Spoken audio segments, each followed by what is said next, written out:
1-3, le Real Madrid s'incline face au Milan AC. Voilà, ça arrive. Maintenant, c'est la crise, les gars. Donc, on va commencer par le positif côté Real Madrid. Lunin sauve le Real d'une humiliation par ses arrêts incroyables. Mike Maignan sauve le Milan AC de se faire rattraper à plusieurs reprises. Les gardiens, pour moi, aujourd'hui, sont à l'honneur. Moussa du côté du Milan, Emerson Royal, Pulisic, Morata et tout ça. Franchement, ils ont fait un match. Je pense que c'est le match référence pour le Milan. Il fallait que ça tombe là contre le Real. Un Real qui devait se relever après la défaite 0-4 contre le Barça. Je tiens à le rappeler parce que ça fait plaisir.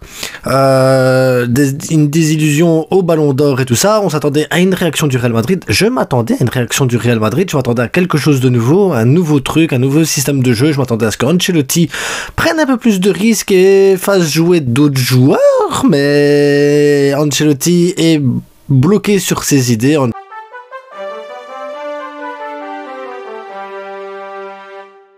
Je pense qu'on peut utiliser le terme. Il faut pas cacher. Le Real Madrid, c'est la crise. Il y a un problème. Il y a un problème au Real Madrid. Si on parle maintenant, vous savez, l'année passée, le Real Madrid. On va prendre l'année passée, le Real Madrid. S'ils avaient une action, 2 actions sur le match, c'était minimum un but. S'ils avaient 3 actions, ils avaient 2 buts. Le Real Madrid était une machine clinique, chirurgicale, à démonter les adversaires. Ils les démontaient les adversaires. Devant le but, c'était goal. Ils arrivaient devant le but, tu savais que ça allait être goal. Tu savais que l'adversaire allait arriver dans le rectangle, ça allait être solide. Tu savais ça va être compliqué. L'adversaire, s'il rate une action, 2 actions, tu savais que ça allait être hard, c'est tout, le Real Madrid va les tuer. On le sait, c'est comme ça. Le Real Madrid est capable de revenir à tout moment.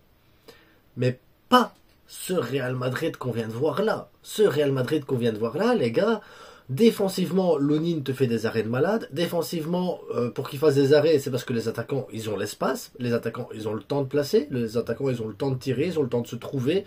Rudiger, Militao, ils doivent compenser. Militao doit compenser le côté droit de Lucas Vazquez, qui est Lucas Vazquez défensivement. Il est nul, il faut dire le terme. Il est nul, Lucas Vazquez défensivement. Rudiger doit faire comme s'il devait faire relanceur et toucher, faire attention, le milieu, il n'y a personne pour relancer, donc Rudiger, il ne peut pas se concentrer uniquement sur son rôle, il doit compenser le fait qu'il n'y ait pas de réel numéro 6.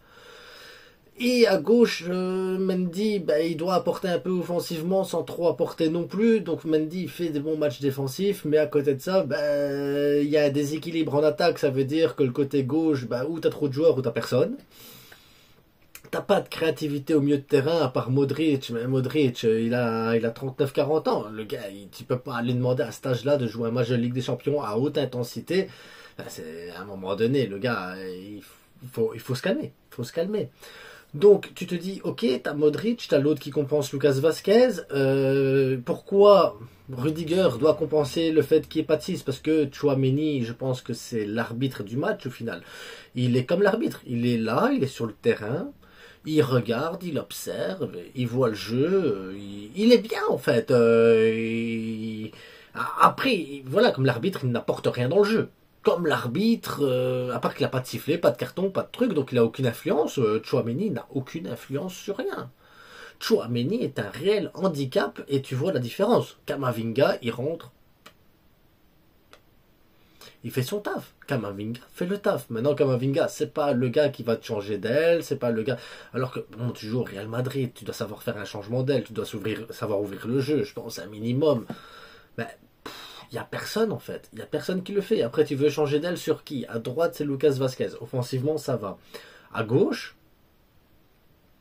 vu que Vinicius et Mbappé sont un peu plus axiaux, pour essayer de jouer plus proche avec Bellingham, c'est compliqué. Valverde doit compenser plein de trucs aussi sur le côté gauche, côté droit. C'est le cirque en fait. Au Real Madrid, il y a 0 structure. Le Real Madrid a 0 structure. Le Real Madrid, pas d'âme. Le Real Madrid est totalement perdu.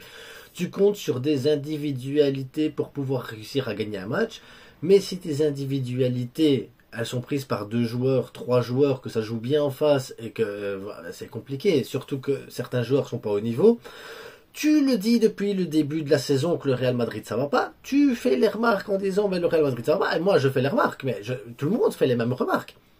T'as pas de 9, tu joues sans numéro 9.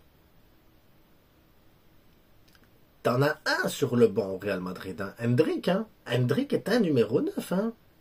Hendrik, tu le mets, il est numéro 9, il n'y a pas de problème. Rodrigo, sur le peu que je l'ai vu, il a apporté plus que Mbappé dans le pressing, dans le contre-pressing, il a fait une frappe, il a apporté plus de choses. Tu te dis, tiens, Rodrigo, quand même, à la place d'Mbappé, pourquoi pas aussi? Vinicius, s'il a des joueurs à côté de lui qui font les mouvements, qui font les appels, qui l'aident à combiner et tout ça, Vinicius aura plus facile d'éliminer un 1 contre 1 que de se retrouver à éliminer 2-3 joueurs. Ben ouais, il est obligé, Vinicius, d'éliminer 2-3 joueurs. Que c'est compliqué quand même d'éliminer 2-3 joueurs quand tu joues contre des équipes de ce niveau-là. Et il peut pas le faire. Il peut pas le faire. Je suis désolé, Vinicius ne peut pas faire ça. C'est impossible. Et il y a personne. Il n'y a personne pour libérer de l'espace, il n'y a personne pour combiner, il n'y a personne pour faire les trucs. Et le seul joueur que tu peux trouver pour combiner, c'est Mbappé. Mais Mbappé, il ne sait pas faire ça. Mbappé, il ne sait pas combiner. Mbappé, il ne sait pas jouer en pivot. Mbappé, il ne sait pas jouer en neuf. Mbappé, il ne sait pas tirer. Mbappé, il ne sait pas centrer. Mbappé, vous voyez ça aussi. Mbappé, la fin de match, il reste 10 minutes. Et sur les 10 minutes, j'ai vu plus souvent Mbappé faire des centres qu'Mbappé être dans le rectangle. Est-ce que c'est normal que c'est Mbappé qui fasse les centres? T'as du Ceballos, t'as du Lucas Vasquez, t'as des joueurs qui savent faire des centres comme Vinga, il a montré une fois ou deux qu'il savait faire un centre. Et normalement, ton buteur doit être dans la zone pour mettre des buts. Mbappé, je sais pas marquer, donc je vais faire des centres, hein, les gars. Ok, tu vas mettre qui en attaque? Rudiger. Rudiger, il marque. Bon, hors jeu, ok, mais il marque. Et tu te dis, merde. Moi, je suis madrilène, franchement, je pèterais un plomb. Je me dis, mais comment c'est possible que Rudiger ait plus de finition qu'Mbappé? Comment c'est possible que Rudiger ait plus de finition qu'Mbappé? Comment c'est possible que Arda Güler il soit sur le banc? T'as besoin de créativité. T'as besoin de créativité. T'as besoin de folie dans le jeu. T'as besoin d'apporter quelque chose de dynamique, qui ait un peu de risque, un peu de trucs. Tu sais, tu mets Bellingham en 6, tu mets Militao et Rudiger derrière, comme ça, assis avec Bellingham en 6 pour distribuer des longs ballons et tout ça, pour faire une bonne frappe de loin. Tu mets un Arda Güler à la place de Ceballos, qui lui aussi, je pense que c'est la même trempe que Tchouaméni. La même trempe, hein, il sert à rien. Oh, une petite passe en retrait, on sécurise, cette passe en retrait, on sécurise. On perd. Et là, il dit, ouais, mais c'est bon, j'ai sécurisé, t'inquiète. À mon avis, c'est ça. Je sais pas comment ça fonctionne dans la tête des joueurs, mais peu importe, c'est pas grave. Même dans la tête d'Ancelotti, tu te dis, bon, ok, Ancelotti. Mais tu mets, à la place d'Mbappé, tu mets ton numéro 9, Hendrik. Tu mets Bellingham en 6 pour faire la distribution du truc. Tu mets Camavinga, Valverde pour se mettre à l'entrée du rectangle, pour récupérer les ballons dans un contre-pressing. Tu mets un Arda Güler en 10. Tu mets Rodrigo à droite, tu mets Vinicius à gauche, je suis sûr et certain, une attaque 100% brésilienne, tu mets des joueurs qui savent faire un pressing et qui savent couvrir une grande zone, tu mets un Bellingham qui distribue bien, tu mets un numéro 10 comme Arda Güler qui peut faire une folie, une dinguerie sur un geste, sur un truc, voilà, et t'as tes deux défenseurs, ils sont là, c'est bon. Fran Garcia pour faire des centres, Lucas Vasquez pour faire des centres, c'est bon, y apporter offensivement pour que tu te retrouves pas avec 3 attaquants, mais pour que tu te retrouves finalement avec 5 attaquants, faire un pressing haut et faire les trucs. Enfin, il y a moyen, je pense, hein, et avec 3 défenseurs, avec un Bellingham pour distribuer, parce que voilà, c'est pas le Barça non plus, tu peux pas jouer leur jeu, mais tu dois avoir un peu de créativité et un peu de volume. Bellingham, Camavinga, Valverde, le volume, ils l'ont. Le jeu de foot, ils l'ont. La frappe de loin, ils l'ont. La capacité à distribuer, ils l'ont. Oui, le Real Madrid a une belle équipe, le Real Madrid a la capacité de faire les choses, mais à la condition de sortir les princesses. Mbappé t'apporte rien.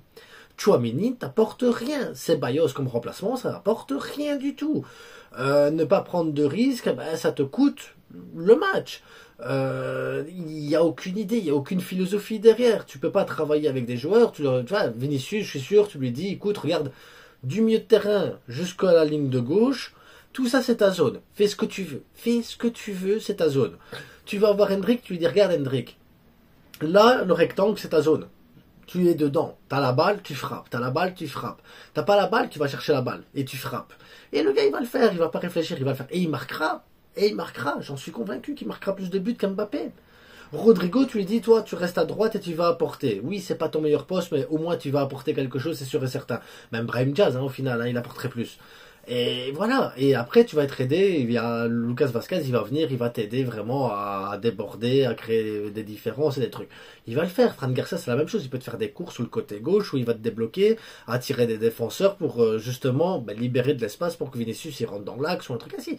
C'est possible. Un Valverde en trait du rectangle, ils peuvent lui donner la balle, il peut avoir une grosse frappe. Kamavinga, il peut récupérer des ballons, même frapper, il sait le faire. Bellingham, hop, un peu plus loin, il s'est distribué, il s'est frappé, et tout ça. Et tu as ce danger-là qui peut arriver en permanence. Le Real Madrid, il leur manque ce truc-là. Mais Carlo Ancelotti fait de la merde. Le Real Madrid est en crise, ça manque d'âme, ça manque pas de talent.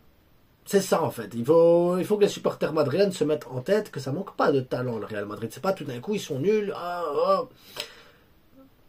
C'est les mêmes gars que l'année passée. C'est les mêmes gars qui ont gagné 15 Ligues des Champions. C'est les mêmes gars qui ont gagné la Liga. C'est les mêmes gars qui ont gagné les trucs la saison passée. À la différence de, il manque Kroos. Remplace Kroos par Bellingham. À la différence, si tu remplaces Bellingham, il te faut un joueur créatif qui t'apporte quelque chose. T'as Arda Güler. À la chose où il te manque un numéro 9. Mais Hendrik. T'avais Roselu quand t'avais des difficultés. Là, t'as Hendrik. Hendrik a du talent. T'as les joueurs sur le banc. Tu peux le faire. Là, le Real Madrid se met en crise tout seul pour moi. Hein. C'est pas le Milan qui est trop fort ou le Barça qui les déjoue parce qu'ils sont trop forts. C'est pas le Mallorca qui leur fait faire match nul ou Las Palmas parce que tout d'un coup ils ont changé le style ou quoi et que les adversaires ils se sont habitués et qu'ils sont devenus plus forts. C'est le Real Madrid qui se met tout seul dans cette situation-là en voulant mettre des strass et des paillettes sur le terrain, mais actuellement les strass et les paillettes elles sont remplies de merde. Et la merde, tu la vois sur le terrain. Il n'y a aucune cohésion entre les joueurs. Il n'y a rien du tout. Rien. Et c'est triste de voir ça. Tu te dis, mais attends, c'est la Ligue des Champions. Moi, j'aime bien aller voir que les clubs espagnols vont loin pour montrer que la Liga, quand même, c'est un grand championnat. T'as Atlético Madrid, ils viennent de ramasser. Le Real, ils viennent de ramasser. Tu fais, oh, les gars. Oh. Et là, le Real, à domicile. Après la défaite à Lille, ils ramassent à domicile. 1-3.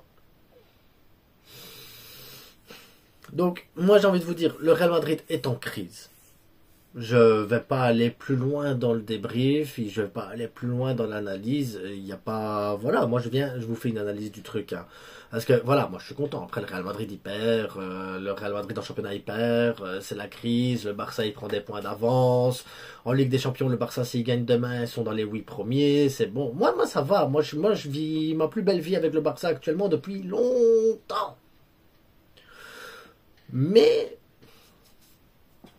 en fait, quand tu regardes le Real Madrid, je suis abasourdi parce que le talent, il est là. Le talent, il est là. C'est pas qu'il manque des joueurs, c'est pas qu'il manque des trucs.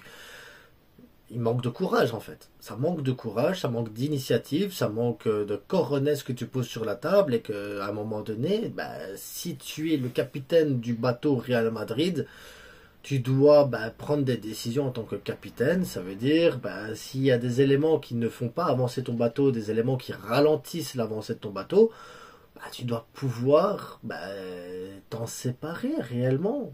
Donc du Mbappé, du Ceballos, du Tchouaméni, tous ces trucs-là, ce sont des poids morts actuellement qui coûtent énormément au Real Madrid. Pour moi, Mbappé est le transfert gratuit le plus cher du monde. Voilà. Faut dire les termes comme ils sont. Je ne sais pas combien de temps encore ils vont le garder là, ainsi sur le terrain, mais ça va pas. En attendant, dites-moi ce que vous avez pensé du match. Moi, après, je suis content. Ça va. J'ai regardé le match, j'étais content. Voilà. Je me suis vu Leao. Je me dis, tiens, Leao est le meilleur passeur du Milan. Pourtant, je ne suis pas du tout impressionné par ses prestations. Leao, pour moi, il ne m'impressionne absolument pas. Pour ceux qui vont se poser la question en disant, t'as vu Leao, mais voilà. Bref, abonnez-vous, likez, partagez. N'oubliez pas, le plus important, ça reste que du foot. On se retrouve demain pour le débrief à chaud du Barça. Ciao.